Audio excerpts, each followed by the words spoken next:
नमस्कार साथियों, मैं मनीष सैनी एक बार फिर आपका स्वागत करता हूं। साथियों, आज के वीडियो में हम डिटेल से जानेंगे, वन बाय वन करके ये जानने और समझने का प्रयास करेंगे कि जब सेंट्रल गवर्नमेंट या फिर एम्स जैसी ऑटोनोमस बॉडी में डीए जब 50% सेंट्रल गवर्नमेंट के द्वारा कर दिया जाएगा तो कौन कौन से सेंट्रल गवर्नमेंट एम्प्लॉयज़ के अलाउंसेज हैं जो बढ़ने वाले हैं, क्या सैलरी में कितना इंक्रीमेंट आने वाला है, तो सारी बातें अपन डिटेल में डिस्कस करेंगे।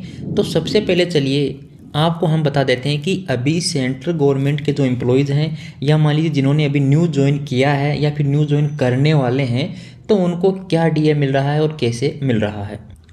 वीडियो साथियों बहुत इंटरेस्टिंग होने वाला है, सभी के लिए है, ग्रुप ए से लेके ग्रुप बी ग्रुप सी सभी के लिए है, nursing officer senior nursing officer सभी के लिए है। आपकी जो बेसिक पे है बस उसको आप ध्यान में रखिएगा, बाकी आपको सब समझ में आ जाएगा। वीडियो को शेयर, चैनल को बिल्कुल सब्सक्राइब कर लीजिए ताकि जानकारी आपको मिलती रहे।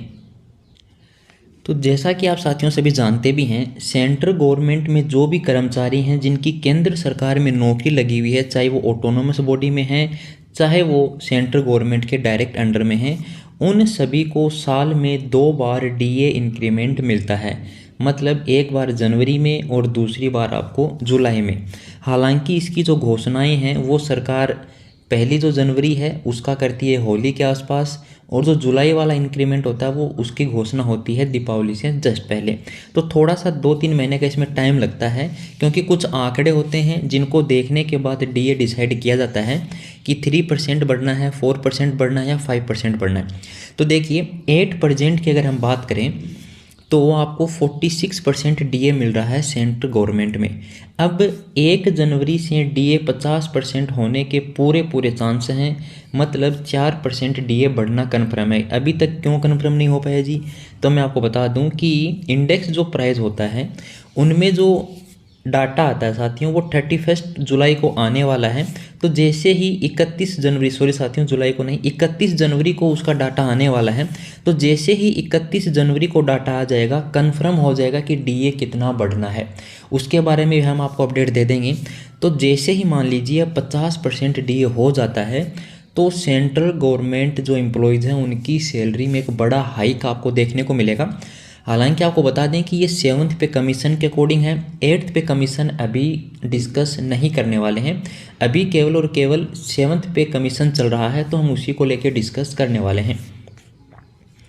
इसके अलावा अब आपके मन में ये है कि ऐसा क्या हो जाएगा कि डीए 50% होने पर हमें बड़ी खुशखबरी मिल जाएंगी। तो देखिए साथियों, जैसे ही डीए 50% होगा, जितने भी अलाउंसेज हैं, कुछ अलाउंसेज हैं जो 25% इंक्रीज हो जाएंगे ऑटोमेटिकली, आपको कुछ नहीं करना है।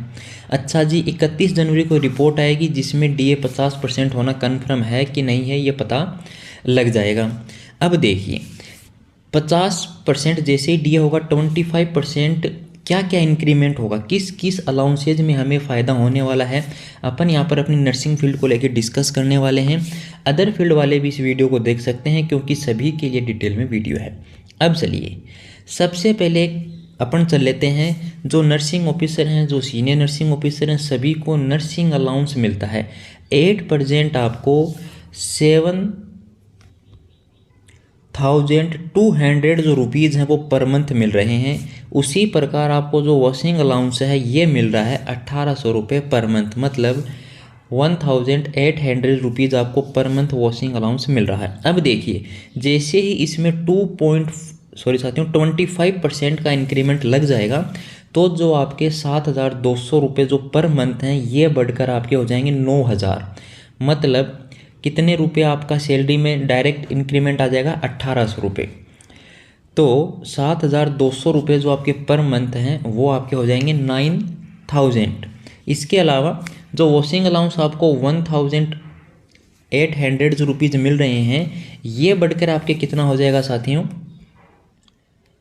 2,250 रुपये। मतलब 2,250 रुपये हो जाएगा आपका वॉशिंग अलाउंस। तो ये आपको यहाँ पर पता होना चाहिए कि ये जैसे जैसे आपके अलाउंसेज हैं उनमें जैसे जैसे इंक्रीमेंट होगा आपकी सैलरी ऑटोमेटिक बढ़ जाएगी। अच्छा जी, अब हमारे एचआरए में क्या चेंज आएगा, तो देखिए अभी आपको जो डीए मिल रहा है वो 46% मिल रहा है, मतलब इसने 25% को क्रॉस कर रखा है। तो अगर आप जेड सिटी में तो 9% है, एक्स सिटी में है तो आपको 27 मिल रहा है, और वाई सिटी में तो 18% डी आपको मिल रहा है। अब कौन सा एम्स किस सिटी में है इसका डिटेल वीडियो हमने बना रखा है, आप जाके देख सकते हैं। इसके अलावा अब जैसे ही डी ए 50% हो जाएगा तो देखिए जो एक्स सिटी है उसमें 27 रिप्लेस कर दिया जाएगा बाई 30, 18 जो परसेंट है वो रिप्लेस कर दिया जाएगा बाई 20, और जो 9 है वो रिप्लेस कर दिया जाएगा बाई 10%। तो जो एच आर ए जैसे ही अपना 30 20 10 होगा उसी प्रकार अपनी सैलरी में भी इंक्रीमेंट देखने को मिलेगा। कैसे देखने को मिलेगा, सेंट्रल गवर्नमेंट में जो भी एम्प्लॉयज़ ज्वाइन करते हैं उनको सबसे पहले पता होना चाहिए, जैसे उनकी सैलरी स्लिप आती है तो उसमें सबसे ऊपर लिखा होता है बेसिक पे। उसी बेसिक पे को अपन क्या करते हैं, इसके लिए एक मानक रखते हैं और अपन अपना जो एच आर है वो खुद निकाल सकते हैं। जैसे मान लीजिए यदि आप जेड सिटी में हैं और आपकी बेसिक पे 44,900 रुपये है जो कि एक नर्सिंग ऑफिसर की, तो आपको अभी एच आर ए जो है वो 4,041 रुपये मिल रहा है, मतलब 4,041 रुपीज़ आपको एच आर ए मिल रहा है। इसी प्रकार यदि आप वाई सिटी में है तो आपको 8,082 रुपीज़ मिल रहे हैं, और अगर आप एम्स दिल्ली जैसे इंस्टीट्यूट में है तो फिर आप 27% जो कि 46 के परसेंट के अकॉर्डिंग हम मान रहे हैं तो 12,123 रुपये आपको मिल रहे हैं। इसी प्रकार यदि डीए 50% हो जाता है तो उसके बाद क्या होगा, तो देख लीजिए अब सैलरी कितनी बढ़ रही है। 27% में आपको 12,123 मिल रहे हैं, 30% होते हैं आपके 13,470 रुपये हो जाएंगे। मतलब ये है कि यहाँ पर 1,300 रुपये लगभग आपके बढ़ रहे हैं। लेकिन जो जेड सिटी में है उनको कोई ज़्यादा फ़ायदा होने वाला नहीं है। एक्स और वाई सिटी में जो एमसीएच हैं, जो सेंट्रल गवर्नमेंट हॉस्पिटल हैं, उन्हीं को यहाँ पे फ़ायदा ज़्यादा होगा, उनकी सैलरी ज़्यादा बढ़ेगी कंपेयर टू जेड सिटी, क्योंकि एच आर ए एक इम्पोर्टेंट है, क्योंकि एच आर ए सैलरी को ज़्यादा बढ़ा देता है। चलिए अब और जो अदर अलाउंसेज हैं उन पर भी अपन डिस्कस करते हैं। अब जो भी सेंट्रल गवर्नमेंट एम्प्लॉयज़ है, जैसे ही वो मैरिज कर लेता है तो उसके पास बच्चे होते हैं, तो बच्चे के जैसे अपन उनको पढ़ाना चाहते हैं तो अपने को चिल्ड्रन एजुकेशन अलाउंस मिलता है 2 बच्चों के लिए। ठीक है जी, कितना मिलता है, 8% में अपने को 2,250 रुपये मिल रहा है। लेकिन जब डीए 50% हो जाएगा तो अपने को ये 2,812 रुपये मिलने वाला है पर मंथ। तो देख लीजिए आप, इतना इंक्रीमेंट हो जाएगा आपके बच्चे की एजुकेशन में। महंगाई के अकॉर्डिंग यहाँ पर भी इंक्रीमेंट आपको 25% देखने को मिलने वाला है।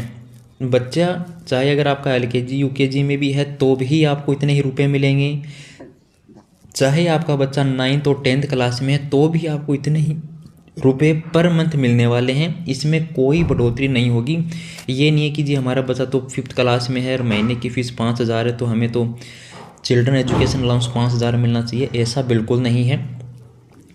आपको शुरू से लेके 12th क्लास तक बच्चे की स्टडी या फिर 18 साल तक बच्चे की स्टडी के लिए ये चिल्ड्रन एजुकेशन अलाउंस मिलता है, जो कि 2,812 रुपये आपको मिलेगा जब डीए आपका 50% हो जाएगा। इसी के साथ आपको बता दें कि हॉस्टल सब्सिडी भी मिलती है। कुछ ऐसे गार्जियंस भी होते हैं जो अपने बच्चों को हॉस्टल में रखते हैं, तो उनको भी अभी पर मंथ जो है वो 6,750 रुपये हॉस्टल सब्सिडी मिलती है। लेकिन जैसे ही डी आपका 50% पहुँच जाएगा आपको 8,437 रुपये हॉस्टल सब्सिडी मिलने वाली। ये सभी एम्प्लॉयज़ के लिए है, ऐसा नहीं है कि आप ग्रुप ए में हैं या ग्रुप आप जैसे लेवल 1 पे भी काम अगर कर रहे हैं तो भी आपके बच्चों को ये मिलेगा। लेवल 2 पे, level 3, level 4, level 5, level 6, level 7 ये सभी को मिलता है। तो इसमें ऐसा कुछ नहीं है, बेसिक पे का यहाँ पर कोई मतलब नहीं है। चाहे आपकी बेसिक पे कुछ भी हो, आपको आपके बच्चे की पढ़ाई के लिए जो हॉस्टल सब्सिडी और जो चिल्ड्रन एजुकेशन अलाउंस है वो सेम ही मिलेगा, इसमें कोई दिक्कत नहीं होगी। इसके अलावा ये हमने आपको बता दी साथियों। तो मोटा मोटी अगर आप कैलकुलेशन करने बैठेंगे तो 6,000 रुपये आपके मिनिमम सैलरी में इंक्रीमेंट हो जाएगा, क्योंकि आपको एक तो 50% डीए जब होगा तो 4% तो वो पैसा बढ़ेगा। जनवरी में जिनको इंक्रीमेंट लगेगा उनकी वो सैलरी बढ़ेगी। तो टोटल मिला के अगर हम बात करें आप अपनी एचआरए को भी यहाँ पर इंक्लूड कीजिएगा तो काफ़ी अच्छा आपकी सैलरी में इंक्रीमेंट आपको देखने को मिलेगा। धन्यवाद साथियों। इसी प्रकार इंपॉर्टेंट वीडियो पाने के लिए वीडियो को शेयर, चैनल को बिल्कुल सब्सक्राइब कर लीजिएगा।